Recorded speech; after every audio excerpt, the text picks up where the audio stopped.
Rachel sank into the front pew, her knees buckling beneath the weight of everything she'd been carrying alone. The eviction notice crumpled in her fist as she pressed her hands together and bowed her head. "I don't know if anyone's listening," she whispered into the silence. Her voice cracked on every syllable. "But I've got nowhere left to go." The tears came then hot and relentless.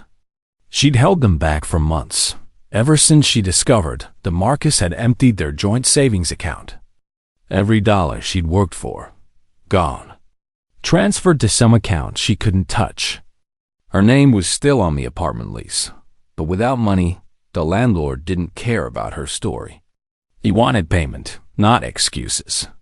"He took everything," Rachel said, her voice rising slightly in the empty cathedral. 9 years I gave him. 9 years of supporting his dreams while mine collected dust on a shelf. I worked double shifts when he lost his job. I paid for his classes when he wanted to start over. I believed him when he said we were building a future together." She laughed bitterly, and the sound echoed off the vaulted ceiling, mocking her. "Building a future. That's what he told me. And I was foolish enough to believe every word." Rachel wiped her face with the back of her hand, mascara streaking across her skin. She didn't care. There was no one here to witness her unraveling. And now what do I have? Nothing. Less than nothing. No money, no job, because I quit to help him launch that business he drove straight into the ground. My family's gone. My friends stopped calling because Marcus told them I was the one who destroyed everything. He told everyone I cheated. He made me the villain in a story he wrote. Her voice broke completely. She pressed her forehead against her clasped hands and let the sobs come. "He took my savings, my reputation, my dignity. And now he's living his best life with that woman, spending my money on her, taking her places I was promised, buying her things with everything I worked for." Rachel lifted her head and stared at the cross hanging above the altar. Her vision blurred with tears. "I'm not asking for revenge, even though part of me wants it so badly I can taste it. I just need a chance. One chance to start over. I'm 36 years old, and I'm sleeping in my car because I can't afford a motel room. I have a finance degree, and I can't get hired because Marcus spread lies that followed me everywhere." She took a shaky breath. "I need help. I need something, anything to show me I'm not worthless. That I can build something on my own. That I don't need a man who never valued me to define who I am." Rachel closed her eyes. "Please, if there's anyone listening, anyone at all, I just need one open door. One person willing to give me a shot. I'll outwork everyone. I'll prove I'm worth the risk. I just need someone to believe in me when I can't believe in myself." The cathedral remained silent. The candles flickered. Nothing changed. Rachel shook her head at her own desperation. What had she expected? A miracle? She started to stand, ready to return to her car and face another sleepless night. That was quite a prayer. Rachel spun around so fast she nearly lost her balance, her heart slamming against her ribs. She scanned the shadows frantically. A man emerged from a pew near the back. He'd been sitting there the entire time. She'd walked right past him without noticing. "I'm sorry," he said, raising his hands as he approached. "I didn't mean to startle you." He stepped into the candlelight, and Rachel got her first clear look at him. He was tall, easily over 6 feet, with broad shoulders and a commanding presence. His dark suit looked expensive, tailored perfectly to his frame. His face was angular and serious, but his eyes held something softer. "Who are you?" Rachel demanded, her voice sharp with embarrassment and anger. "How long have you been sitting there?" "Long enough," the man said. He stopped at a respectful distance. "I come here sometimes when I need to think. It's peaceful at this hour. I wasn't expecting company." "Well, I'm leaving," Rachel said quickly, humiliation burning through her. This stranger had heard everything, every desperate word, every broken confession. "Forget everything you heard." She moved to walk past him. But he spoke again. "My name is Nathaniel Cross." Rachel froze. She knew that name. Everyone in the city knew that name. Cross Enterprises was one of the largest investment firms in the country. Nathaniel Cross was a billionaire whose face appeared in business magazines and news programs. He donated millions to charitable causes and sat on the boards of major corporations. And he had just heard her crying like a homeless person begging for help. The humiliation intensified, burning hotter than before. "Good for you," Rachel said without turning around. "You said you have a degree in finance." Now she did turn. She looked at him with suspicious, tear-stained eyes. "Why do you care?" Nathaniel studied her carefully, his expression unreadable. "Because I need a financial analyst. Someone who understands numbers and can think strategically. My lead analyst resigned 3 weeks ago, and I haven't found the right replacement." Rachel stared at him. "Is this some kind of joke?" "I don't joke about business." "You don't know anything about me." "I know you're desperate and determined," Nathaniel said. "I know you're willing to work hard. I know you have the education. And I know you're honest, because a dishonest person doesn't come to an empty cathedral at midnight to pray. They scheme. You came here for help." Rachel shook her head slowly. "I'm not a charity case. I don't want pity. This isn't pity. It's an opportunity. Take it or leave it." He reached into his jacket and pulled out a business card, holding it out to her. "The offer stands for 24 hours. After that, I move on." Rachel looked at the card, but didn't take it. "Why would you help me? You don't know me." Nathaniel was quiet for a moment. When he spoke, his voice was lower, more personal. "Because I sat in that same pew 3 years ago. Different problems, same desperation. Someone gave me a chance when I needed it most. I believe in paying that forward." He placed the card on the pew beside her. 24 hours. "Miss Morgan." Then he turned and walked toward the exit, his footsteps echoing through the cathedral until the heavy doors closed behind him. Rachel stood alone, staring at the business card like it was a live grenade. She didn't sleep that night. She sat in the driver's seat of her 12-year-old Toyota Camry, parked behind a 24-hour diner where the staff didn't bother people who kept to themselves. The business card sat on her dashboard, catching the glow of passing headlights. Nathaniel Cross. She'd looked him up on her phone immediately. Everything she'd assumed was confirmed. Wealthy, powerful, respected. The articles detailed his rise in the financial world, his strategic investments, his philanthropic work. One article mentioned that his wife had died 4 years ago in a car accident. Since then, he'd become even more private, more focused on work. Rachel put her phone down and stared at the card again. This had to be a trap. Rich men didn't just offer jobs to crying women in cathedrals. There was always a catch, always an expectation. She'd learned that lesson from Marcus. But what choice did she have? The eviction notice sat on the passenger seat. 3 days.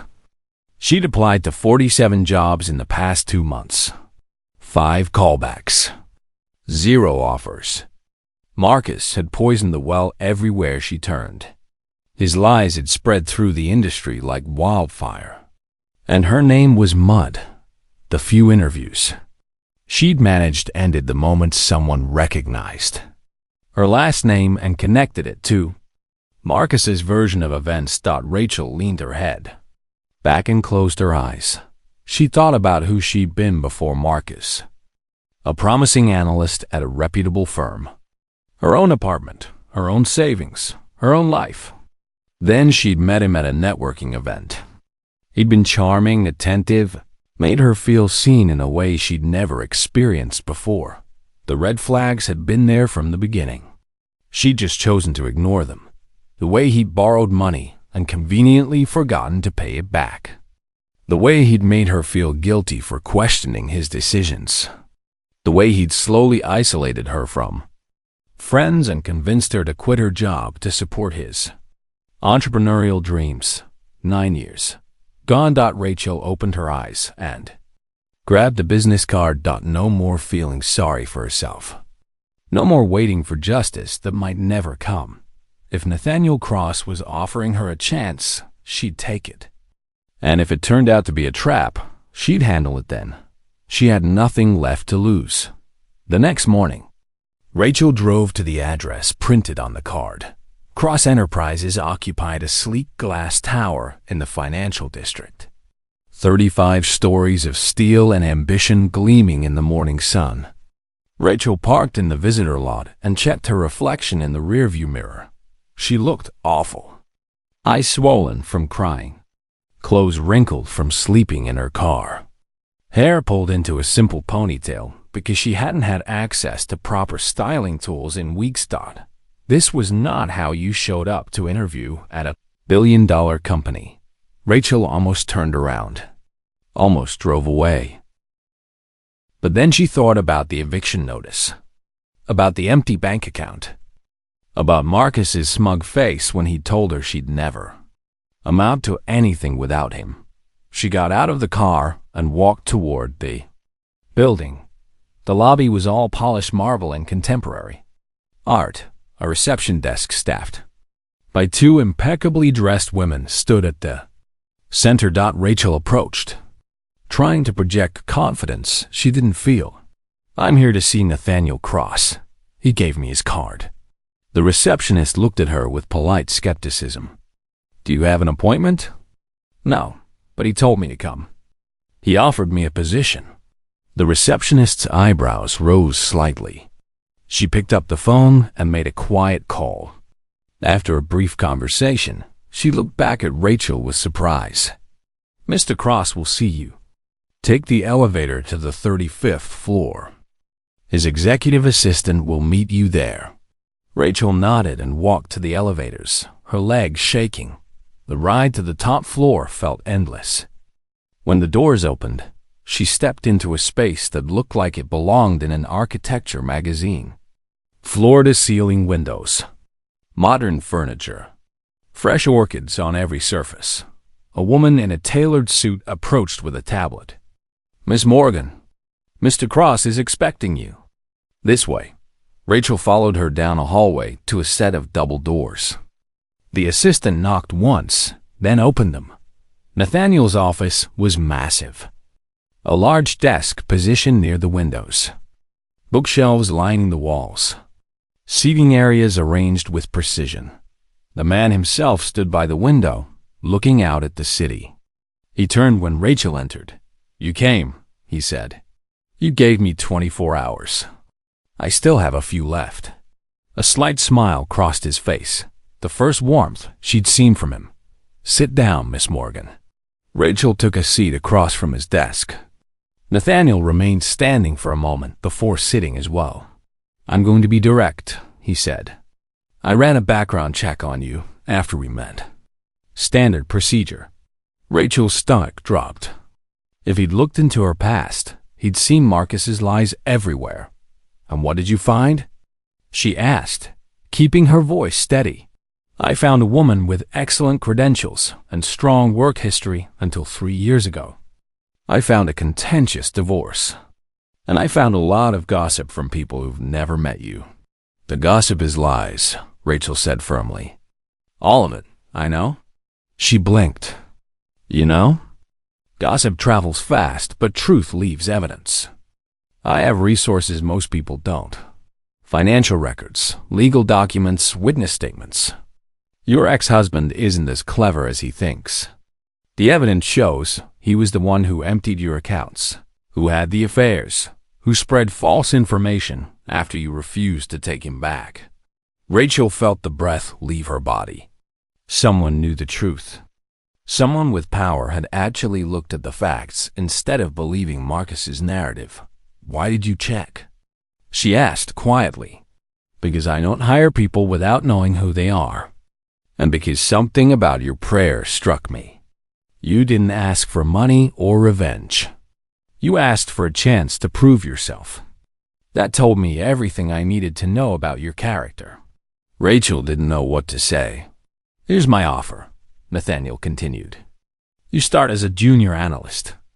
The work is demanding long hours, complex projects, high expectations. But the salary is competitive, and you'll have full benefits immediately. After 6 months, if your performance meets my standards, we'll discuss advancement. Why are you doing this? Rachel had to ask. You could hire anyone. Nathaniel was quiet for a moment. My wife died 4 years ago. Car accident. Sudden. After she passed, I threw myself into work. I stopped connecting with people, stopped taking risks on anything except business. I told myself that was strength. He looked at her directly. Then I heard your prayer, and I realized isolation isn't strength. It's just fear dressed up as protection. My wife would have wanted me to help someone who needed it. So I'm helping you. But understand this isn't charity. You'll earn everything you get here. I expect excellence, and I don't accept excuses. Rachel straightened. For the first time in months, she felt something other than despair. She felt hope. When do I start? She asked. Today, right now. My assistant will show you to your workspace and brief you on current projects. You have a lot to learn. Rachel stood and extended her hand. Nathaniel stood and shook it firm, brief, professional. Thank you, Rachel said. I won't disappoint you. See that you don't. She walked out of his office and into the first day of her new life. The first month at Cross Enterprises was the hardest thing Rachel had ever done. Nathaniel hadn't exaggerated when he said the work was demanding. He operated at a pace that left most people scrambling to keep up. His schedule was relentless meetings with clients, conference calls with international partners, site visits to properties under development, strategy sessions that stretched past midnight. Rachel learned quickly or got left behind. She studied financial models until her eyes burned. She memorized client portfolios, market trends, regulatory frameworks. She took notes during every meeting and reviewed them each night in her tiny studio apartment, the first place she'd been able to afford after receiving her first paycheck. At first, she made mistakes. She miscalculated a projection during a presentation. She sent an email to the wrong recipient. She arrived late to a meeting because she'd underestimated traffic. Each mistake felt like confirmation of every cruel thing Marcus had said about her. That she wasn't smart enough. That she'd never make it on her own. That she was worthless without him, but she refused to quit. Every time doubt crept in, she thought about sleeping in her car, about the eviction notice, about Nathaniel giving her a chance when no one else would. She wouldn't waste it. Slowly, Rachel found her rhythm. She learned Nathaniel's preferences and anticipated his needs. She developed systems to manage the workload. She asked questions when she didn't understand something, instead of pretending she knew, and she started to excel. Her financial analyses were thorough and insightful. Her presentations were clear and data-driven. She identified opportunities others missed and flagged potential problems before they became crises. Nathaniel noticed. He started assigning her more complex projects. He included her in high-level strategy meetings. He asked for her opinion and actually listened when she gave it. Their working relationship evolved into something more collaborative. He was still her boss, but he treated her like a valued colleague rather than a subordinate. They started having lunch together, occasionally working lunches at first, discussing projects and clients. But gradually, the conversations became more personal.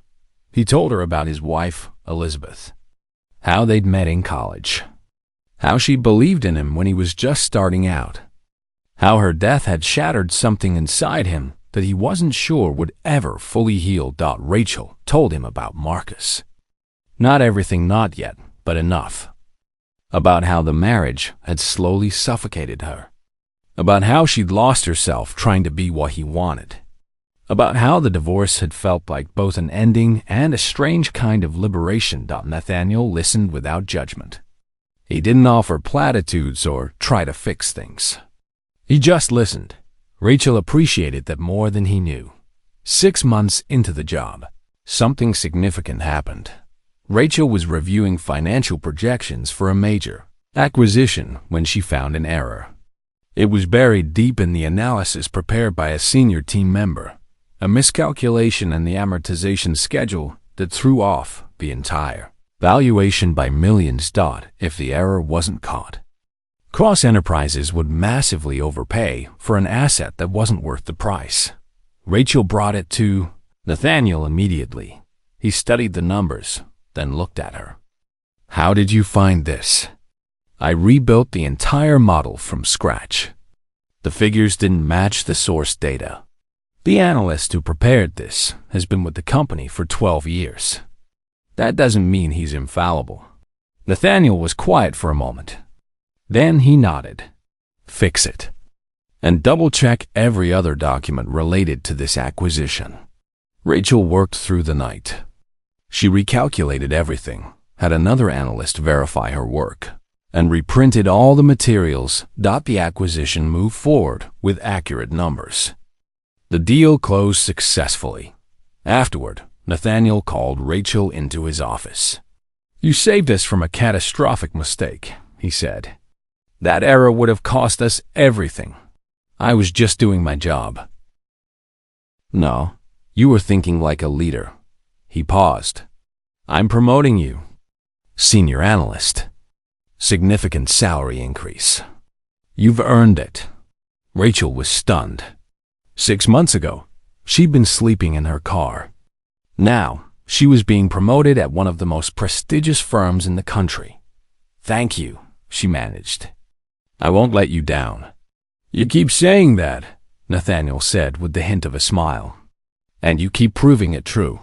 Rachel's promotion came with increased responsibility and increased visibility. She was now attending client meetings, representing cross-enterprises at industry events, and managing a small team of junior analysts. Her reputation within the company grew. People respected her work and sought her expertise, but not everyone was happy about her rapid rise. One of the senior analysts, a man named Gregory Walsh, had been passed over for the promotion Rachel received. He'd been with the company for 15 years and clearly believed he deserved advancement more than someone who'd been there less than a year. Gregory started undermining her, questioning her analyses in meetings, excluding her from important email chains, making subtle comments about people who advanced through connections rather than merit. Rachel ignored it. She dealt with worse. Then one day, she overheard Gregory talking to another colleague in the break room. "You know who she is, right?" "Rachel Morgan. Her ex-husband is Marcus Morgan, used to be in the investment scene. Word is she stole from him during the divorce. That's why she was desperate enough to take any job she could get." Rachel froze outside the door. Marcus's lies had followed her here. She wanted to confront Gregory, wanted to defend herself, wanted to expose the truth, but she knew that would only make things worse. It would look defensive, would give the gossip more life. So she did nothing. She returned to her desk and focused on her work. She delivered excellent results. She let her performance speak louder than rumors. Weeks passed. Gregory kept making comments, but fewer people listened. They could see that Rachel was exceptional at her job, professional, skilled, ethical. The gossip didn't match the person they worked with daily. Eventually, Gregory stopped, but Rachel didn't forget. Marcus was still out there spreading poison, still making her life harder, even after everything he'd taken. She couldn't fight him directly. Not yet. She didn't have the resources or the platform, but she was building something. A career, a reputation, a future. And when the time came, she'd be ready. One evening, Rachel's phone buzzed with a message from an unknown number. She opened it and saw a name.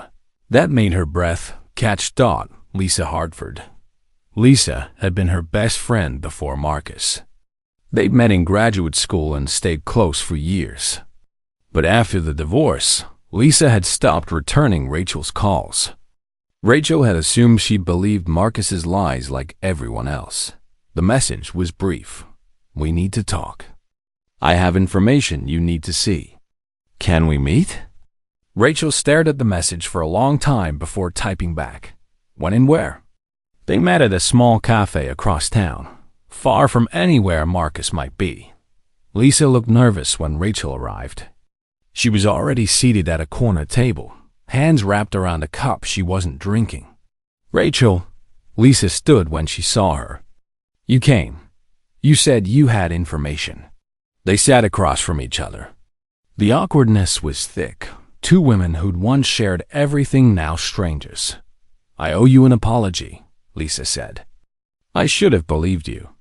When Marcus told everyone what happened, I should have known better. I've known you for 15 years. I know who you are." "But you didn't believe me," Rachel said quietly. "No, I didn't. I'm sorry. Marcus manipulated me the same way he manipulated everyone else." Rachel's jaw tightened. She had every right to be angry, to walk out and never speak to Lisa again. But she stayed, because she needed to know what Lisa had found. "What information do you have?" Rachel asked. Lisa reached into her bag and pulled out a folder. She slid it across the table. "Marcus made a mistake. He got careless." Rachel opened the folder. Inside were printed emails, text messages, bank statements, and photos. "I work at the same bank Marcus uses," Lisa explained. "I shouldn't be telling you this. I could lose my job, but I saw activity on his account that seemed off. So I looked deeper, carefully, off the record." Rachel flipped through the documents.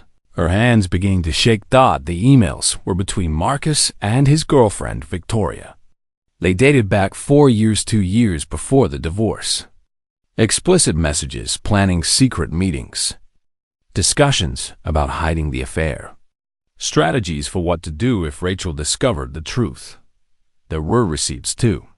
Expensive dinners, jewelry, a trip to Hawaii that Rachel had known nothing about. All paid from their joint account, while Marcus told Rachel they couldn't afford a vacation, and there were bank transfers. Large sums moved from the joint account to a new account in Marcus's name only.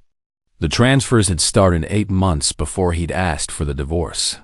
"He planned this," Rachel said quietly. "He planned to leave me for months. Drained our savings while I was still working to support his business. Set me up to look like the villain so no one would question where the money went." "There's more," Lisa said. Last page. Rachel turned to the back. It was a screenshot from social media Victoria showing off a new car. A luxury sedan that cost more than everything Marcus had claimed to take from their apartment. "He told everyone he was struggling financially," Lisa said. "That you'd ruined him. But he's living well. He's just hiding it." Rachel closed the folder. She'd suspected most of this, but seeing proof made it real in a way it hadn't been before. "Why are you giving me this?" Rachel asked. Lisa's eyes filled with tears. "Because Marcus hurt you, and I did nothing. Because I believed his lies and abandoned my best friend. Because I need to make this right, even if it's too late." Rachel was quiet for a long moment. "It's not too late," she said finally. "Thank you, Lisa." Lisa wiped her eyes. "What are you going to do with it?" Rachel looked down at the folder. She could take this to a lawyer. Could sue Marcus for fraud. Could post it online and let the world see who he really was. But she wasn't ready. Not yet. She was still building her career, still establishing herself. If she went after Marcus now, it would look like revenge. It would distract from her professional accomplishments. She needed to wait. Needed to be in a position of unquestionable strength when the truth came out. "I'm going to hold on to it," Rachel said. "For now. But when the time is right, I'm going to make sure everyone knows exactly who Marcus Morgan is." 1 year after Rachel started at Cross Enterprises, her life was unrecognizable. She'd been promoted again, this time to Director of Financial Analysis. She managed a team of 12 analysts and oversaw some of the firm's most important projects. Her salary had quadrupled from her starting position. She'd paid off all her debts. She had real savings again. She'd moved into a beautiful 2-bedroom apartment in a safe neighborhood with large windows and a view of the city. She'd rebuilt her life from absolute zero, and she'd done it through sheer determination and competence. Her relationship with Nathaniel had evolved too. They were still professional, but there was something more beneath the surface now. A connection that went beyond work. They had dinner together regularly, sometimes discussing business, sometimes not. He told her about Elizabeth, about the future they'd planned that never happened. She told him about Marcus, about the marriage that had slowly destroyed her sense of self. There was an understanding between them, a recognition of shared pain and shared healing. One evening, after a particularly successful project completion, Nathaniel suggested they celebrate with dinner at an upscale restaurant downtown. Rachel agreed. She wore a navy dress that made her feel confident and professional. When Nathaniel picked her up, he looked at her with something she hadn't seen before, admiration, and something more. Dinner was wonderful, excellent food, engaging conversation, moments of comfortable silence. They talked about everything except work, about books and travel and childhood memories, about dreams they'd set aside and hopes they were rediscovering. As they walked back to Nathaniel's car, he stopped and turned to her. "Rachel, I need to tell you something." She looked up at him, heart beating faster. "When I met you in that cathedral, I saw someone who'd been knocked down but refused to stay down. Someone who asked for an opportunity, not a handout.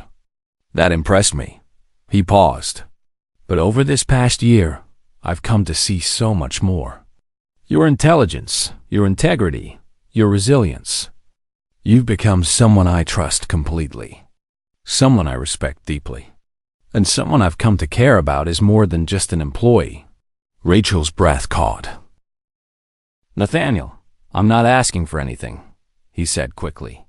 "I know this is complicated. I'm your employer. There are boundaries we shouldn't cross. But I needed you to know how I feel. You've helped me remember what it's like to connect with someone again, to feel something other than grief and work." Rachel stepped closer to him. "You gave me back my life when I had nothing," she said quietly. "You believed in me when I couldn't believe in myself. You saw value in me that I'd forgotten existed." She reached up and touched his face gently. "So yes, this is complicated. But I care about you too, more than I probably should."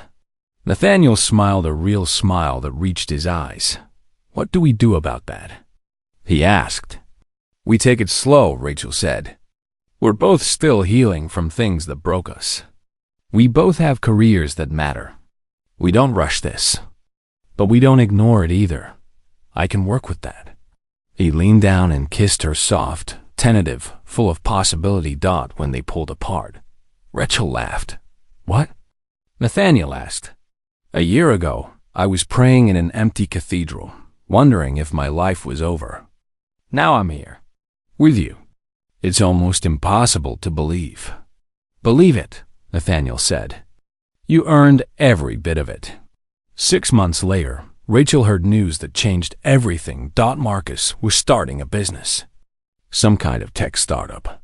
He was using connections he'd made through Rachel's network back when she had the career and reputation, using her contacts to build his future while she'd been left with nothing. The business was failing.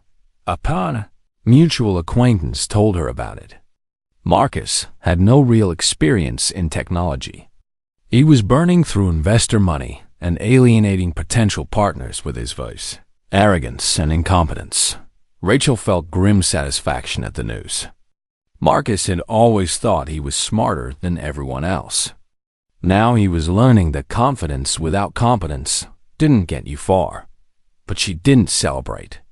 Not yet. Then came the real news. Marcus was being investigated. 3 investors had filed complaints claiming he'd misrepresented the company's finances, that he'd promised revenue that didn't exist, that he'd lied about contracts and projections. The investigation led to charges of fraud. The story spread quickly through the business community. The man who'd presented himself as a successful entrepreneur was actually a liar and a fraud. Everything he built was fake. Rachel heard about it from multiple sources. Even Nathaniel mentioned it during a meeting. "Your ex-husband is in serious trouble," he said calmly. "I assume you've heard." "I have. How do you feel about it?" Rachel thought about the question. She'd expected to feel vindicated, triumphant. This was what she'd wanted: Marcus facing consequences, everyone seeing who he really was. But she felt something different. Tired, sad, empty. "I feel like it was inevitable," she said honestly. "He lied to me for years. He lied to everyone. Eventually, lies catch up." Nathaniel nodded. "They always do." The consequences kept mounting. Marcus's assets were frozen during the investigation. He couldn't access his bank accounts. Couldn't sell anything he'd taken from Rachel. Victoria left him. Rachel heard about that too. Apparently, Victoria packed her things the moment the legal trouble started. She wasn't interested in standing by a man with no money and no future. She was already posting photos with someone, knew someone who could provide the lifestyle she wanted. Rachel felt nothing for Victoria. The woman had helped destroy her marriage, then flaunted it publicly. She deserved whatever emptiness she found. But she felt something for Marcus. Not sympathy exactly. More like recognition. He was alone now, just like Rachel had been alone after the divorce. No money, no support, no one to turn to. The difference was that Rachel had been innocent. She'd done nothing wrong. She'd been betrayed by the person she trusted most. Marcus had done this to himself. Every choice he made led to this moment. A few weeks later, Rachel's phone rang. Unknown number. She almost didn't answer. But something made her pick up. Rachel. The voice was hoarse, defeated. But she recognized it immediately. Marcus. "How did you get this number?" she asked coldly. "I still have contacts. Please, I need to talk to you. We have nothing to discuss. I'm in trouble. Real trouble. They're going to charge me with fraud. I could go to prison. And that concerns me. How? You were always the smart one. You understand business and finance. Maybe you could look at my case, find something the lawyers missed. Help me build a defense." Rachel almost laughed. After everything he'd done, stealing her money, ruining her reputation, leaving her homeless, he wanted her help. "You destroyed my life," she said quietly. "You took my savings. You spread lies that made it impossible for me to find work. You left me sleeping in my car. And now you want me to save you? I made mistakes. I know that. But we were married for 9 years. Doesn't that mean anything?" "It meant everything to me," Rachel said. "That's why it hurt so much when you threw it away. But I've moved on, Marcus. I've built a new life, a better life. And you're not part of it." Silence on the other end. "Please, Rachel. I have no one else." "Then you should have thought about that before you betrayed everyone who cared about you." "Goodbye, Marcus." She ended the call. Her hands were shaking, not from fear or sadness, but from anger. And beneath the anger, something else. Closure. Marcus was finally facing reality. The lies he'd told about her were collapsing. Everyone could see now that he was the problem. That he'd always been the problem. Rachel didn't need to release the folder Lisa had given her. She didn't need to expose Marcus herself. He'd exposed himself. Through his own actions, the truth had come out naturally. And she was free. 2 years after that prayer in Holy Grace Cathedral, Rachel stood in her new home and smiled. It was a beautiful house, not too large, not too small. A craftsman-style home with a wraparound porch, 3 bedrooms, a modern kitchen, and a home office where she could work when needed. It was in a neighborhood with tree-lined streets and friendly neighbors. It was hers. She bought it outright. No mortgage. Just years of hard work, smart saving, and believing in herself when no one else did. Rachel walked through the front door and breathed in the smell of fresh paint. And new possibilities. So much had changed. Marcus had been convicted of fraud and sentenced to 4 years in prison. Rachel hadn't attended the trial. She didn't need to see him brought low. Knowing justice had been served was enough. Victoria had moved to another state, chasing another wealthy man. Rachel didn't know what happened to her and didn't care.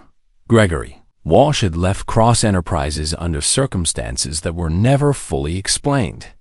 No one missed him. Lisa was back in Rachel's life. They were rebuilding their friendship slowly, carefully. It was real. They had coffee every few weeks and talked about everything except Marcus. That chapter was closed. And Nathaniel.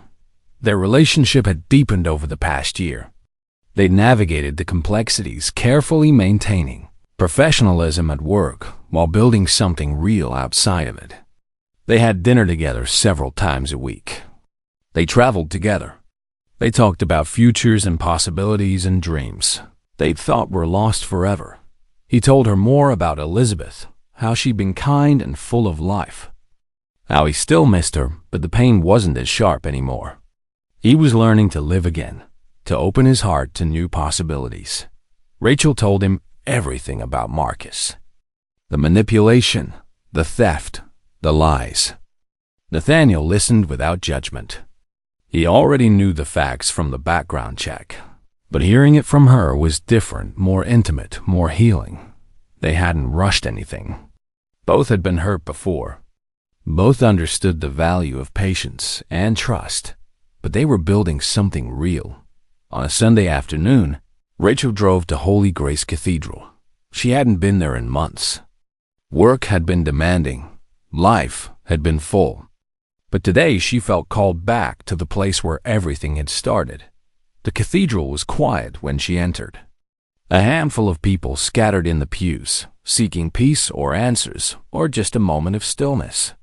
The candles flickered near the altar like they always did. Rachel walked to the front and sat in the same spot where she'd knelt almost 3 years ago. She closed her eyes and bowed her head. "I came here once with nothing," she said quietly. "Broken, lost, alone.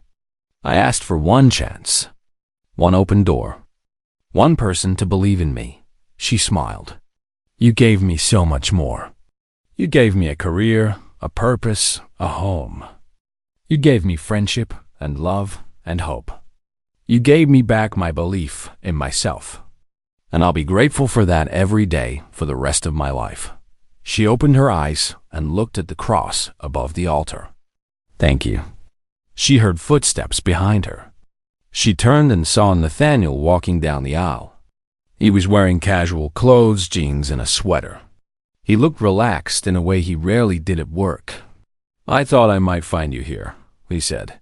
"Are you following me?" "Always." He smiled, and she smiled back. Nathaniel sat beside her. They were quiet for a moment, looking at the altar together. "This is where we met," he said. "I remember. You were praying. I was desperate. You were strong," he corrected. "You just didn't know it yet." Rachel held his gaze. "I know it now." Nathaniel reached out and took her hand. His fingers were warm and steady. "I've been thinking about us," he said. "About what we're building. I know we've taken things slow, and I don't want to rush anything. But I also don't want to waste time pretending I don't know what I want." Rachel's heart beat faster. "What do you want?"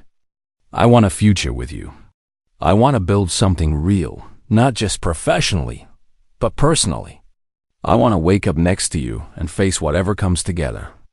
I want to be the person you can count on, the way you've become the person I count on." Rachel's eyes filled with tears, happy ones.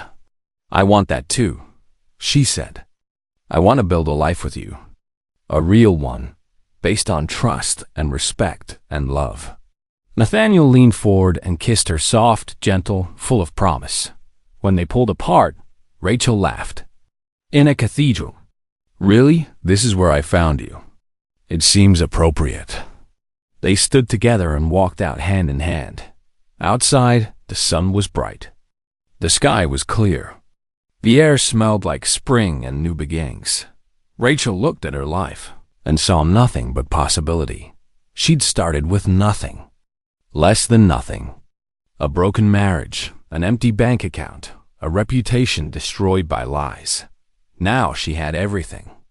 A career she loved, a home she owned, friends she trusted, and a man who saw her for who she truly was and loved her for it.